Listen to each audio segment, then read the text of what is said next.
अलंकापुरी पुण्यभूमी पवित्र, तिथे नांदतो ज्ञान राजा सुपात्र. तया आठविता महापुण्यराशी, नमस्कार माझा सद्गुरु ज्ञानेश्वरासी.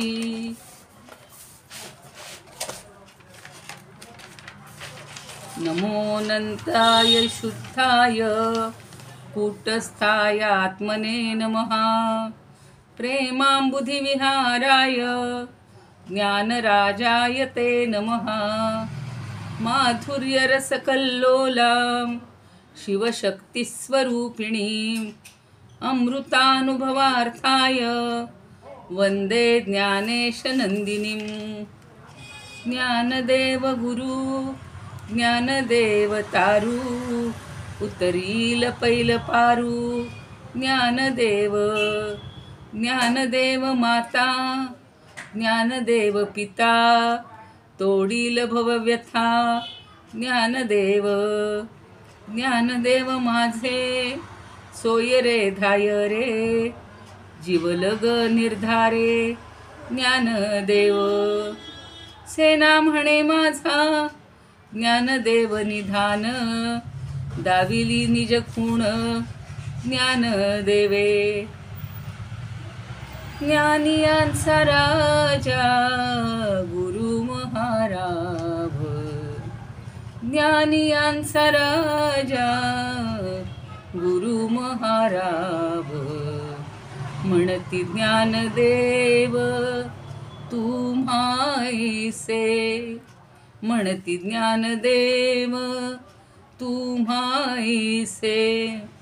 मज पामरा हे काय थोरपण, मज पामरा हे काय थोरपण.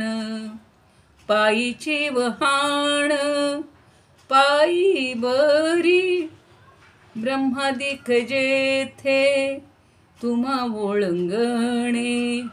इतर तुलने काय पुढे, तुका म्हणे नेणू युक्तीची आखोली.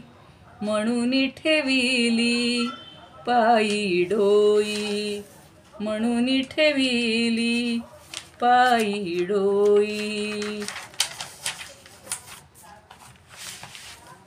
भजे ज्ञानदेवं भजे ज्ञानदेवं, भजे ज्ञानदेवं भजे ज्ञानदेवं. अलंकापुरी रम्यसिंहासनस्थं, पदाभोजतेजस्फुरद्दिक्प्रदेशं. विधीन्द्रादिदैव सदा स्तूयमानं, समाधिस्थमूर्तिं भजे ज्ञानदेवं. समाधिस्थमूर्तिं भजे ज्ञानदेवं, समाधिस्थमूर्तिं भजे ज्ञानदेवं. 65 हरिपाठकौ च सुलभौ, सुज्ञाय चाज्ञाय च. गाथास्वानुभवामृते रसयुते, भक्ताय मुक्ताय च. सर्वेषांच हिताय येन ग्रथितं, ज्ञानं तु गीतामृतं. वन्दे तं करुणाकरं प्रभुवरं, श्रीसंत ज्ञानेश्वरं. श्रीसंत ज्ञानेश्वरं, श्रीसंत ज्ञानेश्वरं. ज्ञानेश्वर महाराज की जय. पंढरीनाथ भगवान की जय. जय तू श्रीकृष्ण, जय तू ज्ञानदेव. आपण काल पहिले 5 श्लोक म्हणजे 5वा श्लोक संपवून अमृतानुभवाची पहिली ओवी पाहिलेली होती. आणि पहिल्या ओवीमध्ये ज्ञानदेवांनी काय म्हटलेलं होतं. पहिलं प्रकरण सुरू होतंय शिवशक्त्यात्मक किंवा शिवशक्तीचं रूप. आणि त्याच्यामध्ये ऐसी ही निरुपाधिके, जगाची जिये जनके. तिये वंदिली मिया मुळीके देवो देवी. काल कोणी जर नसतील तर ही ओवी परत एकदा ऐका की ही जगाची मुळीके, मुळीके म्हणजे मूळ किंवा आद्य कारणरूप अशी निरुपाधिके म्हणजे उपाधिरहित. आणि जनके, जनक म्हणजे आपण पित्याला म्हणतो, पण माता पिता याच्यासाठी त्यांनी जनके हा शब्द वापरला आहे, म्हणजे द्विवचन वापरलेलं. आता माता पिता, जगाचं माता पिता हे जे आहेत अर्थातच शिव आणि शक्ती, ते उपादान आणि निमित्त कारण आहेत.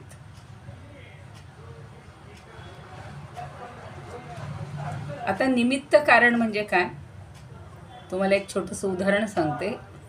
पूर्वी हा तत्त्वज्ञानाचाच एक भाग आहे, त्याच्यामध्ये असं सांगितलेलं होतं की घट बनवण्यासाठी माती काय लागतं, मूळ कारणच लागतं, म्हणजे त्याला उपादान कारण म्हणतात, की मातीशिवाय घट बनूच शकत नाही. तसं हा जो भगवंत आहे, शिव आहे, हा उपादान कारण आहे. आणि निमित्त कारण म्हणजे बनवणारा, किंवा जसा कुंभार हा निमित्त कारण असतो. कुंभार असल्याशिवाय, आता समजा इतर क्षेत्रातले असतील लोक आणि ते म्हणतील जाऊ दे आम्ही आजच्या दिवस हे बनवू, घट बनवू, तर तसं होणार नाही. मी चुकून म्हणलं, देवी हे उपादान कारण आहे. म्हणजे ती देवी असल्याशिवाय हे जग बनणारच नाही. जसं आपण पाहतो की पिता आणि माता या दोघांपैकी माता ही जन्म देण्याचं काम करत असते, म्हणजे माता ही मुख्य आहे, उपादान कारण आहे. आणि निमित्त कारण हा पिता असतो, पित्यांना निमित्त व्हावंच लागतं.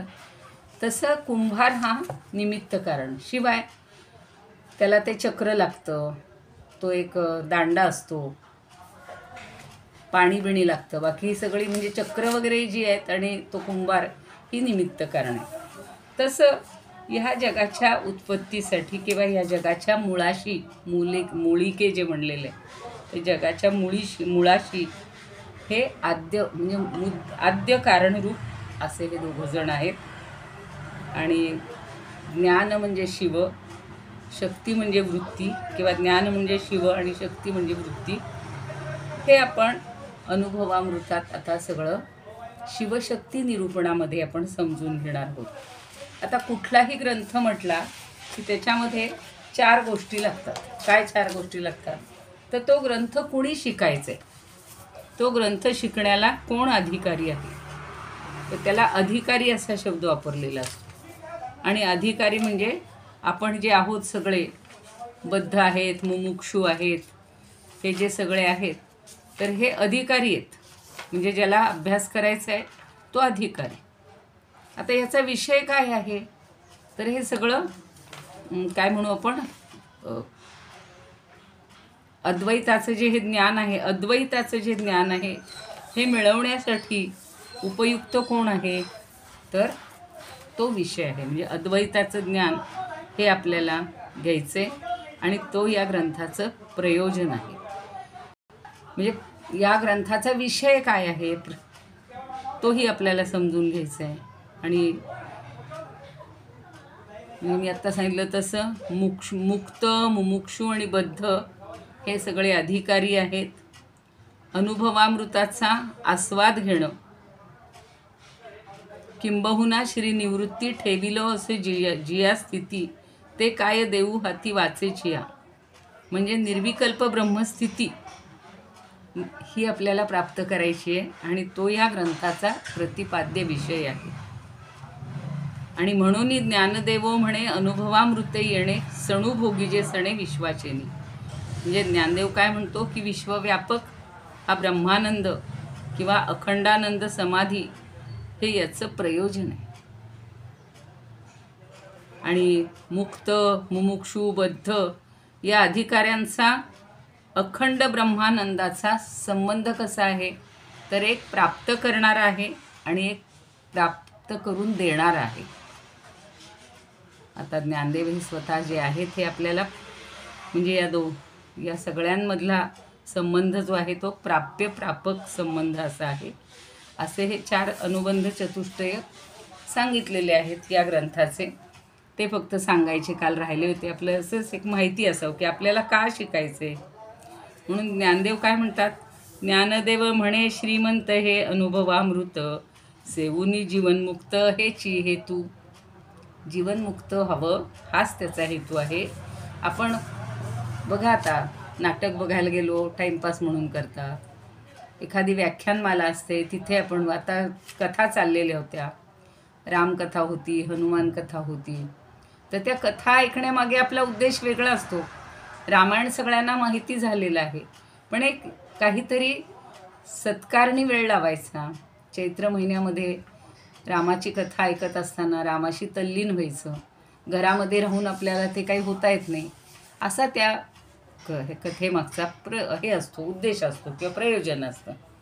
आणि मग तिथं गेल्यानंतर आपल्याला जे सगळे विषय समजतात, रामाचे गुण समजतात, तर त्याचे गुण समजून आपल्या अंगी बाणणं असंही त्याचं एक प्रयोजन असतं.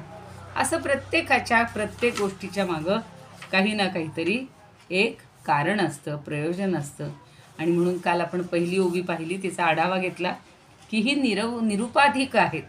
निरुपाधिक म्हणायचं म्हणजे निरुपयोगी नाही म्हणायचं, निरुपाधिक म्हणजे त्यांना कुठलीही उपाधी लावता येत नाही, उपाधिरहित असं आहे. ही देवदेवी जगाची मूळ कारणं आहेत आणि त्यांना कुठलीही उपाधी लावता येत नाही. म्हणून ज्ञानदेवांनी पहिल्या ओवीमध्ये त्यांना वंदन केलेलं आहे. आपण बघा कुठल्याही कार्याच्या प्रारंभी, कालच गणेशाचं मी सांगितलं होतं की पहिलं गणेशाला वंदन करतो आणि सांगतो की बाबा आमचं हे कार्य निर्विघ्नपणे पार पाडू देत. आता आपण दुसरी ओवी बघूया. दुसऱ्या ओवीत काय सांगतात ज्ञानदेव. ज्ञानतेची जो प्रियची प्राणेश्वरी, उलथे आवडीचे सरोभरी, चारुस्थळी एकाहारी एकांगाचा. जो प्रियची प्राणेश्वरी, किती छान शब्द वापरलेले आहेत बघा. जो प्रिय आहे म्हणजे जो पती आहे आणि तोच प्राणेश्वरी, तोच पत्नी पण झालेला आहे. आणि उलथे आवडीचे सरोभरी. उलथे म्हणजे काय, तर अज्ञानाच्या दृष्टीनं तो पालथा होतो. म्हणजे त्याला काही अज्ञान जे आहे त्याच्याकडं काही अज्ञान नाही, पण हे आपलं जे अज्ञान आहे ते दूर करायचे. आणि प्रिय म्हणजे पती अर्थ होतो, प्रियकर होतो, तो प्रेमाचा सागर आहे असाही अर्थ होतो. आणि तो साक्षात परमात्मा आहे हाही अर्थ आहे. दडलेला अर्थ आहे परमात्मा. आणि प्राणेश्वरी म्हणजे प्रेमाची वृत्ती. म्हणून म्हटलं उलथे म्हणजे काय की अज्ञानाच्या दृष्टीनं तो पालथा होतो. त्याच्या ठिकाणी अज्ञान नाही, अज्ञान फक्त आपल्या ठिकाणी आहे. आणि ज्ञानाच्या दृष्टीनं स्फुरत त्याला. आपण परवा पाहिलेलं होतं की जेव्हा त्या परमात्म्याला स्फुरण झालं, ब्रह्माला स्फुरण झालं की एकोहम बहुश्याम, हे नेहमी सांगतात, सगळ्या ग्रंथांमध्ये सांगतात की मी एकटा आहे, आता मी अनेक व्हावं, असं स्फुरण झालं आणि म्हणून ही सगळी सृष्टी निर्माण झालेली. पुढं शब्द आहे सरोभरी. उलथे आवडीचे सरोभरी. आवडीचे हा शब्द सोपा आहे, पण सरोभरी म्हणजे वेगाने. आणि पुढच्या ओळीतला शब्द आहे चारुस्थळी. चारुस्थळी म्हणजे चारू म्हणजे सुंदर आणि स्थळ म्हणजे ठिकाण. कशाचं ठिकाण आहे हो हे, की चिदानंद असं चैतन्याचा जो आनंद आहे हा चिरंतन. आणि चारुस्थळी एकाहारी. एकाहारी म्हणजे एकाच सत्तेवर किंवा ऐक्यानं चालणारं. आणि पुढचा शब्द आहे एकांगाचा. एकांगाचा म्हणजे एक वस्तुरूपाने. हे तत्वज्ञान सगळं फक्त डोळ्यासमोर आणायचं की खरी ती एकच व्यक्ती आहे, एकच वस्तू आहे, एकांगच आहे. पण त्याच्यात हे द्वैत कल्पिलेलं आहे. का कल्पिलेलं आहे, आपण अज्ञानी आहोत म्हणून आपल्याला त्या भाषेत सांगतायत की जरी हा, आता त्याचा अर्थ सोपा काय झाला की जो पती तीच पत्नी झाला आहे, ज्ञानच वृत्तिरूप झालेलं आहे आणि प्रेमाचं वेगाने आत्मस्वरूप आपल्याच ठिकाणी एकाच सत्तेवर एका वस्तुत्वाने किंवा वृत्तिरूपाने ते उलटते किंवा निर्माण होते. अशी सोपी म्हणजे खरं काहीच त्याच्यामध्ये जास्त नाही आहे, पण तरीसुद्धा वेगवेगळ्या ह्यांनी थोडेसे भिन्न भिन्न अर्थ जरा सांगितलेले ते आपण थोडेसे समजून घेऊ. की जो प्रियकर, आता सोप्या भाषेत थोडंसं, जो प्रियकर प्रीतीच्या भरात प्रेयसी होऊन स्वतःच्याच सन्मुख होतो. आपल्याला जर आपण कसे आहोत पाहायचं असेल तर आपण आरशात पाहतो. हे चांगदेव 65 खूप वेळा आरशाचा दृष्टांत झालेला. आणि त्याच स्थानावर म्हणजे त्याच अधिष्ठानावर तिथल्या तिथं एकांगावर वळतो. आपणच असतो, आपणच दुसऱ्या अंगावर वळतो आणि त्याचं अर्धांग म्हणजे प्राणेश्वरी किंवा ती प्रिया ही सन्मुख ठाकते. खरी दुसरी प्रिया कुणी नाहीच आहे, तोच प्रियेच्या रूपात आपल्या समोर ठाकतोय म्हणजे आहे. आणि तरीही त्याची एकात्मता तशीच राहते. आता एकात्मता तशीच राहून आंतरिक बदल होतो असं का म्हटलंय, तर ती सुंदर एक पंक्ती तशीच राहते. जे मी आत्ता सांगितलं तसंच की आरशात जर आपण आपलं रूप पाहिलं तर आपणासमोर उलटे होऊन सन्मुख होतं.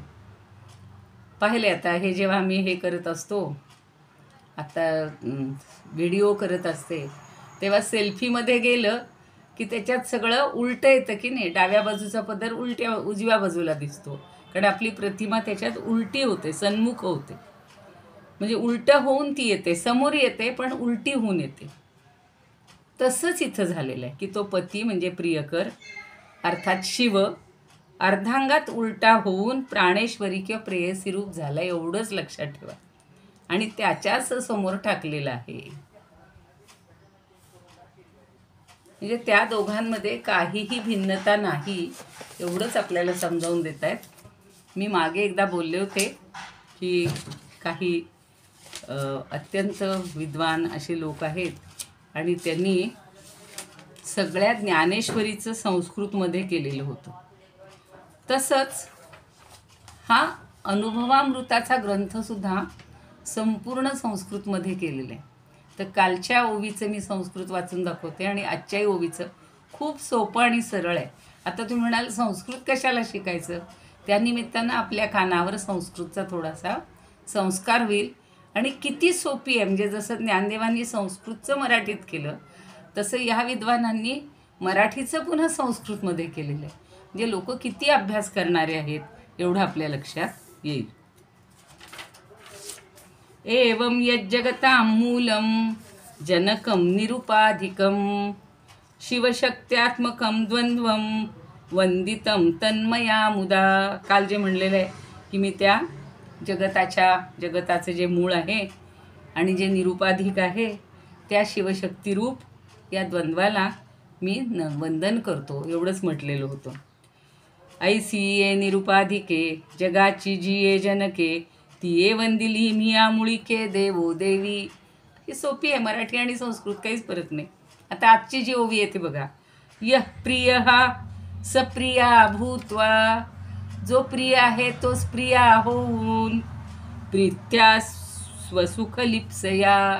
प्रेमाने स्वसुखलिप्सया आपल्याला सुख मिळवण्याच्या इच्छेनं चारुस्थल्याम एक पंक्तौ. चारुस्थल्या म्हणजे सुंदर अशा स्थळी एक पंक्तौ एकांगे संभृता उभौ. म्हणजे एकाच ठिकाणी एकांगाचा बनलेला आहे. जसं आपण एका कुशीवर वळतो, एका कुशीवर वळलं की एकांगावर झालो आपण. आणि सुंदर अशा ठिकाणी म्हणजे अर्थातच या प्रियेच्या ठिकाणी तो असा वळलेला आहे, पण दोन्ही मिळून तो एकच आहे. असंच पुन्हा पुन्हा आपल्याला ते समजावून देतात की जो पती तोच पत्नी झाला, ज्ञानच वृत्तीरूप झालं आणि प्रेमाच्या वेगाने किंवा प्रेमाचे वेगाने आत्मस्वरूप वृत्तीरूपानं आपल्याच ठिकाणी एकाच सत्तेवर आणि एकाच वस्तुत्वाने उलटते किंवा उलटे होते. आता आपण सरळ झोपलेले असू तर ते एका कुशीवर झाल्यावर आपण वेगळे होतं असं त्यांनी सांगितलं. दुसरे एक जण सांगतात की पूर्वी सांगितल्याप्रमाणे पुरुषामध्ये माझाच मी उपभोग घ्यावा अशी आवड उत्पन्न झाली. कशासाठी? आवडीची सरोभरी. मी तुम्हाला सरोभरी सगळ्याचे अर्थ सांगितले होते. सरोभरी म्हणजे वेगाने अशी एक स्फुरण आलं की मी आता अधिक आनंद घ्यावा आणि म्हणून घाईघाईनं त्या पुरुषांनी स्वतःचा उपभोग घ्यावा, माझाच मी उपभोग घ्यावा अशी आवड उत्पन्न झाली आणि त्या आवडीच्या भरात आपणच प्राणेश्वरी आहोत. म्हणजे प्रकृतीच्या रूपानं तो समोर आलेला आहे, स्वतःलाच त्या प्रकृतीच्या रूपात बघतोय. म्हणून त्यांनी म्हणलं, आपुली आवडी धरून खेळिया आप आपणासी व्याले रे, असं नामदेव म्हणतायत. रायाचा खेळिया, जसे कोणी एका पुरुषास आपलं मुख सौंदर्य भोगण्याविषयी आवड उत्पन्न झाली तर तो आरशाच्या योगानं आपणच उलटतो, म्हणजे असा उलटा होतो. म्हणजे प्रतिबिंब रूपानं आपणच आपला विषय होतो. तसं पुरुष हा प्रकृती रूपानं आपणच आपला विषय झालेला. आता इथं कोणी असं म्हणतील की तुम्ही जो प्रकृती पुरुषांचा व्यवहार सांगितला तो कोणत्या ठिकाणी होतो, तर उभयतांचं हे तात्विक स्वरूप म्हणजे जे अधिष्ठान आहे ते आहे परब्रह्म. परब्रह्माच्या ठिकाणीच हे सगळं घडलेलं आहे. म्हणजे ब्रह्मचैतन्यावरच पुरुष आणि प्रकृती ह्या कल्पना आहेत. 7वा अध्याय ज्ञानेश्वरीचा 8वा, प्रकृती किंवा माया, केवढं ज्ञानदेवांनी सगळं समजावून दिलेलं आहे आपल्याला की आपण या मायेच्या पसाऱ्यात कसे अडकतो, मायेमध्ये गुंतत जातो. आणि ही पुरुष आणि प्रकृती हीच एक भावानं ब्रह्मचैतन्य रूप आहेत किंवा परब्रह्मच आहेत. चारुस्थळी एकाहारी एका अंगाची, असं मुळात म्हटलेलं आहे. तर प्रत्येकजण हे आता आपल्याला सगळ्यात सोपं काय आहे तर स्वरूपानंदांच्या ओव्या. स्वरूपानंद अतिशय सोपं करून तेच सांगतात. बघा आता, प्रेमे भरे कैसी, लगेच लक्षात येईल. एकपणे दोन्ही राहती गिळोनी एकमेका, एकमेका मग करीती प्रगट पुनरपि द्वैत भासवोनी. सृष्टीचा संहार, सृष्टीची उत्पत्ती घडे ऐशा रीती अखंडित. सर्गसंहाराचा ऐशा परिसाचा अखंडतयांचा खेळ चाले. मला फार आवडली ही कल्पना, मी समजावून देते पुन्हा तुम्हाला. बहु व्हावे ऐसे ईशाचे स्फुरण, तिचे येथे जाण मूळ माया. परीशाहून नव्हेची ती भिन्न, दोघा एकपण ठाईचे की. आपले लहान मुलांचे खेळ असतात, धूपछाव, पकडापकडी, डोळ्याला चिंधी बांधून एकमेकाला पकडायचं, मग कुणीतरी हारायचं, कुणीतरी जिंकायचं. कुठले वेगवेगळे खेळ असतात, आंधळी कोशिंबीर म्हणतात. तसं ही सृष्टीचा संहार करणारा हाच आहे परमात्मा. पुन्हा त्याला वाटतं सृष्टीची उत्पत्ती करावी आणि हे अखंड चालू आहे. आता त्या पंचांगात तुम्ही यावर्षी वाचलं असेल, पहिल्या दिवशी सगळं वाचतो की 4 युगातलं आता हे कलियुग चालू आहे, त्याचा अमुक आहे, त्याचा एवढाच भाग संपलेला आहे. अजून बरीच हजार वर्ष, हजारो असंख्य वर्ष ती शिल्लक असतात. पण पुन्हा ही सृष्टी संपणार, पुन्हा त्याला स्फुरण होणार की मी नवीन निर्मिती करावी.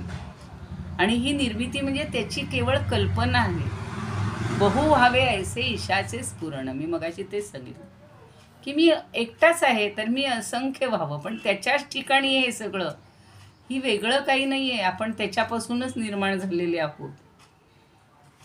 परीशाहून नव्हेची ती भिन्न, दोघा एकपण ठाईचे ती. कल्पनेतनंच तो स्वतः प्रेयसी बनलेला आहे, कल्पनेतनंच त्यानं आपलं रूप तिच्यामध्ये पाहिलेलं आहे. दोघं भिन्न नाहीच आहेत. म्हणजे पुरुष आणि प्रकृती हे आपल्या अज्ञानी माणसाला हे भिन्न वाटते, द्वंद्व वाटते. पण परमात्म्याच्या ठिकाणी तो एकरूपच आहे, एकांगीच आहे, तो एकच आहे, एकमेव अद्वितीय. एवढं फक्त लक्षात ठेवायचं. हेच अद्वैत सतत आपल्या डोक्यावर ठसवायचं आहे. आणि आपल्याला चांदे 65 आपण पाहिलं होतं की आरशात पाहिलं तर आपलंच प्रतिबिंब दिसतं. ज्ञानदेवीतला अजून एक मला हे आठवतो दृष्टांत, किंवा त्यातही चांगदेव 65 होता की आपली सावली आणि आपण वेगळे आहोत का हो, पण दिसताना ते दिसते की नाही. म्हणून आपण म्हणू का ती माझी सावली आहे, पण म्हणजे ती वेगळी आहे असं आहे का हो. ते सूर्याचं किरण संपली की ती सावली संपते, म्हणजे आपण एकटेच असतो. तसा हा परमात्मा एकटाच आहे. कल्पनेतनं तो द्वैत आपल्याला भासतंय, आणि भासतंय याचा अर्थ आपल्या ठिकाणी ते अज्ञान आहे. म्हणून आपण जीव जगत हे सगळं वेगळं मानतो. वास्तविक जीवो ब्रह्मैव न अपरहा. जीव आणि ब्रह्म हे वेगळे नाहीच आहेत. पण आपल्याला असं 15व्या अध्यायातही म्हणलेलं आहे ना, की प्रत्येकाच्या ठिकाणी मी जीवरूपाने राहिलेलो आहे. ममैवांशो जीवलोके जीवभूत सनातनः. म्हणजे प्रत्येक इतकी शरीरं निर्माण केलेली आहेत, इतके प्राणीमात्र निर्माण केलेली आहेत, एवढी 4 प्रकारची सृष्टी आहे, त्या प्रत्येकामध्ये तो जीवरूपाने आहेच. म्हणून सगळ्यांचं म्हणणं काय की तुम्ही पहिला स्वतःजवळचा जो आहे आत्मा परमात्मा स्वरूप आपलं जे आहे ते समजून घ्या. आणि ते समजून घेण्यासाठी हे अद्वैत समजून घ्यायचे, हे द्वैत विसरायचे. पण अजूनही आपण व्यवहारात तर द्वैत मानतोच. घरात 5 माणसं असली तर आपण 5 जणांशी वेगवेगळा व्यवहार करतो. एकाशी गोड बोलतो, एकाशी भांडतो, एकाच्याबद्दल मनात काहीतरी आकस ठेवतो. आता आपण व्यवहारातही तसंच करतो ना. खरं म्हणजे आज एक मी फार सुंदर काव्य ह्यांचं ऐकलेलं आहे. कोण आपले वर्णेकर, श्रीभा वर्णेकर. आणि ते ऐकल्यानंतर, ते वाचल्यानंतर मला एवढं आवडलेलं आहे, ते सहज तुम्हाला ऐकवते. म्हणजे भिन्नता कशी पाहिजे नाही, सगळ्यांमध्येच ज्ञानदेव आहेत असं समजायचे. ते म्हणतात, श्री ज्ञानेश्वर समाधितीर्थम, श्री ज्ञानेश्वर समाधितीर्थम आलंदी आलंदी. श्री ज्ञानेश्वर समाधितीर्थम आलंदी आलंदी. स्मरणे नैव हि भवति जनोयम, स्मरणे नैव हि भवति जनोयम. किती छान म्हणले, आनंदी आनंदी. आपण इथे असून सुद्धा आनंदित असल्याचा आनंद आपल्याला मिळतो की स्मरणेनं, केवळ त्या ज्ञानेश्वरांचं स्मरण केलं, त्यांच्या समाधीचं स्मरण केलं तरीसुद्धा आपण आनंदी आनंदी होतो. अशी ती आलंदी आलंदी म्हणले ते. ज्ञानेश्वर समाधी तीर्थम. मगाशी ते जे म्हणलं ना, समाधिस्थ मूर्तिं भजेहम भजेहम, एवढं सुंदर ते पद्य आहे. त्याच्या लयीतच आपण अक्षरशः मी मगाशी तर तास 1.5 तास तेच सारखं ऐकत होतो. पुढे म्हणतात, विमले इंद्रायणी शुचिजले, विमले इंद्रायणी शुचिजले तरंग कल कल कलले, तरंग कल कल कले. सारखे कलकल आवाज येतो ना तरंगांचा. श्री ज्ञानेश प्रवचन मनीषम, श्री ज्ञानेश प्रवचन मनीषम ध्वनती मदंतस्थले, ध्वनती मदंतस्थले. माझ्या अंतस्थळात, अंतरंगात सारखा तो ध्वनी येतोय आणि ते प्रवचन मला सारखं आठवतंय. रसाल शाखा चंचल पल्लव तालमर्म ध्वनी. ते जे वृक्ष आहे आजान वृक्ष, त्याच्या रसाळ शाखा आहेत, त्याची पालवी चंचल आहे आणि त्याचा सळसळ आवाज होतो ना, मर्मध्वनी. नूनम श्रुतिपथमुपैति सहसा ज्ञानेश्वर वाणी. आणि माझ्या श्रुतिपथामध्ये, कर्णांच्या मार्गामध्ये सारखी ज्ञानेश्वरांची वाणी येते. आपण ज्यांनी सगळ्यांनी अनुभव घेतला ज्ञानदेवांच्या दरबारात बसून रोज वेगवेगळी कथा कीर्तनं, त्याच्यानंतर संगीताचे स्वर, हे सगळं जेव्हा ऐकत होतो, आपली पारायणं चाललेली होती, हे सगळं ऐकत होतो, त्यावेळेला ती वाणी ऐकून आपण त्याच्यात मंत्रमुग्ध होऊन जातो. कुंजे कुंजे विहंगमाला मंगलकलकूजनम नदती मदंतकरणे नूनम ज्ञानेश्वर गानम.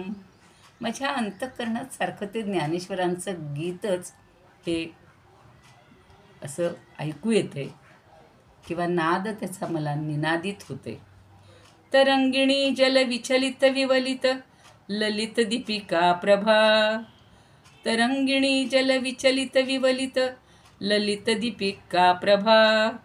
अहो भासते कापि समक्षम ज्ञानेश प्रतिमा, ज्ञानेश प्रतिभा.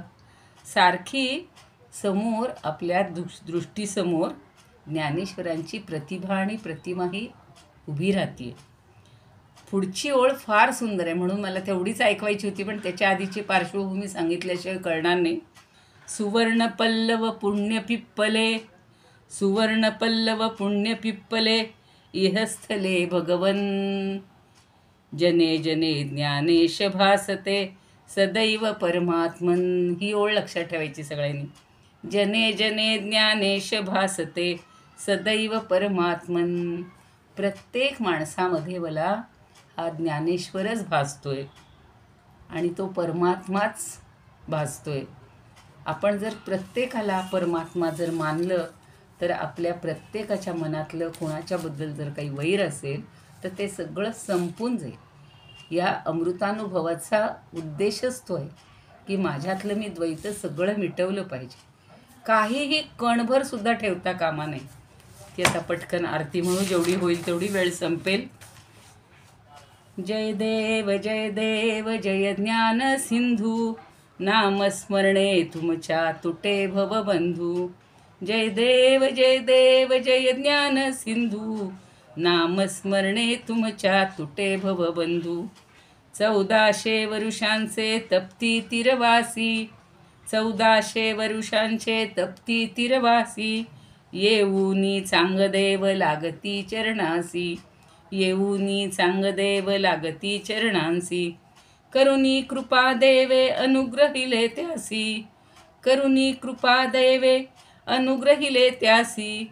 देऊनी आत्मज्ञान केले सहवासी, देऊनी आत्मज्ञान केले सहवासी. जय देव जय ज्ञान सिंधू, नामस्मरणे तुमच्या तुटे भवबंधू, तुटे भवबंधू. समाधी समयी सकल समुदाय, समाधी समयी सकल समुदाय. घेऊनी सुखद आले श्री पंढरीराय, घेऊनी सुखद आले श्री पंढरीराय. दारी अजान वृक्ष सुवर्ण पिंपळ सुमाय, दारी अजान वृक्ष सुवर्ण पिंपळ सुमाय.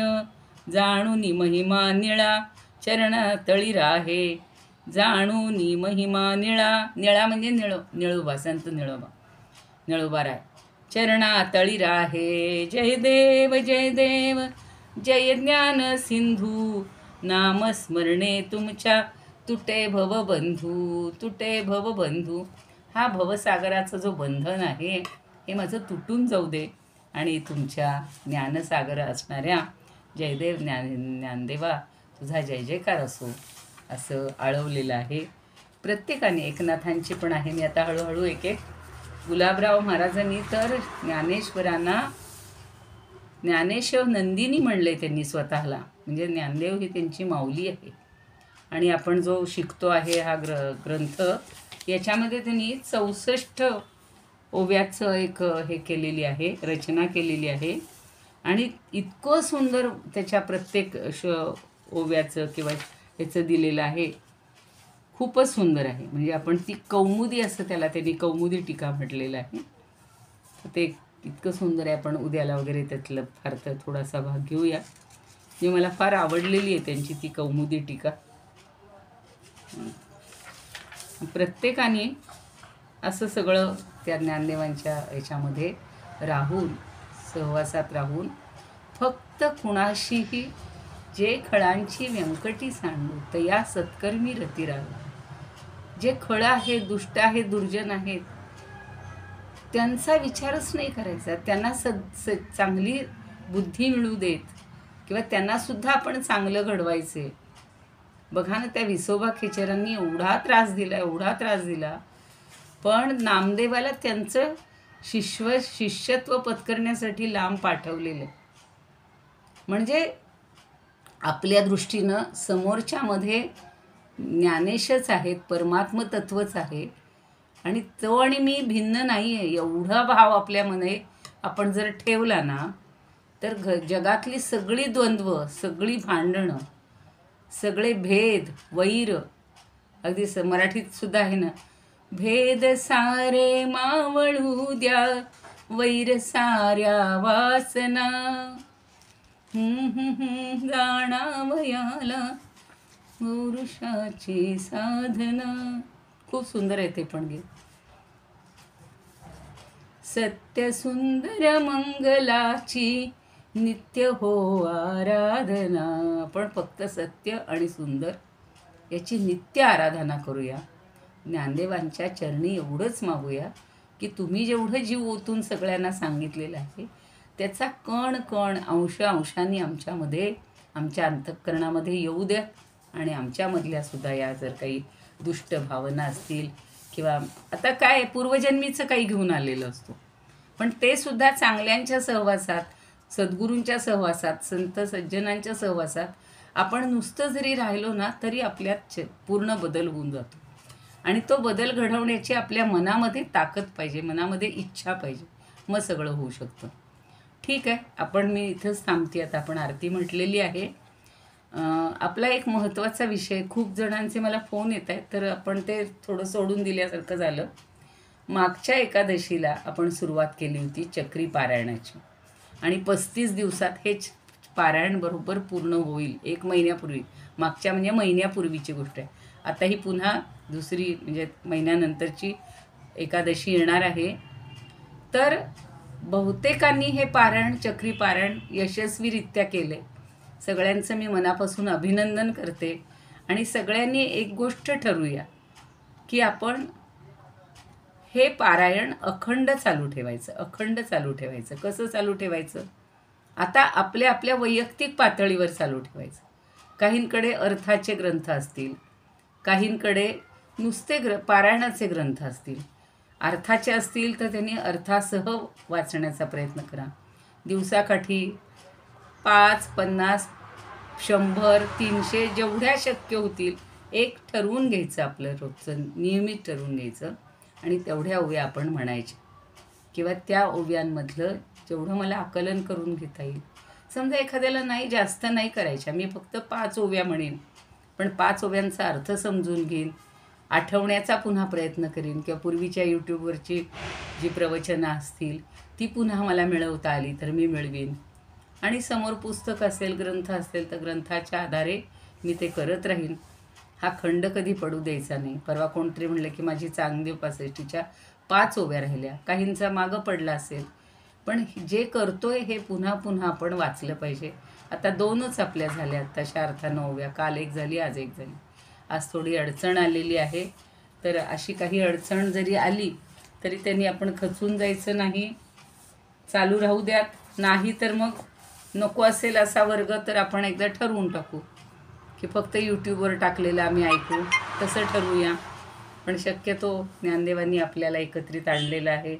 एवढा शेवटचाच म्हणजे महत्त्वाचं. खरं त्यांचे अभंग गाथा तर अप्रतिमय हो. इतकं ज्ञान आहे ज्ञानदेवांनी दिलेलं की जेवढं आपण मिळवू तेवढं थोडं आहे. समर्थांचं तसंच आहे, प्रत्येक तुकारामांचंही तेच आहे, प्रत्येक नामदेवांची गाथा तशीच आहे, एकनाथांची तशीच आहे. जेवढं आपल्याला, आणि मागच्या वेळेला आपल्याला ते सगळे संदर्भ मिळाले, असे एक छान ग्रंथ मिळालेला होता. त्यामुळं चांगदेव 65 ओव्यांचीच असूनसुद्धा आपला खूप काळ त्याच्यामध्ये छान रममाण झालेलो होतो आपण. तसेच आता याच्यामध्ये पण होऊयात. पुन्हा एकदा सगळ्यांना मनापासून शुभेच्छा देते, अभिनंदन करते आणि आपल्या पारायणाची ही अशीच गती राहू द्यात. एकतरी ओवी अनुभवावी, नामदेव म्हणतात तसं आपण आचरणात आणूया. धन्यवाद.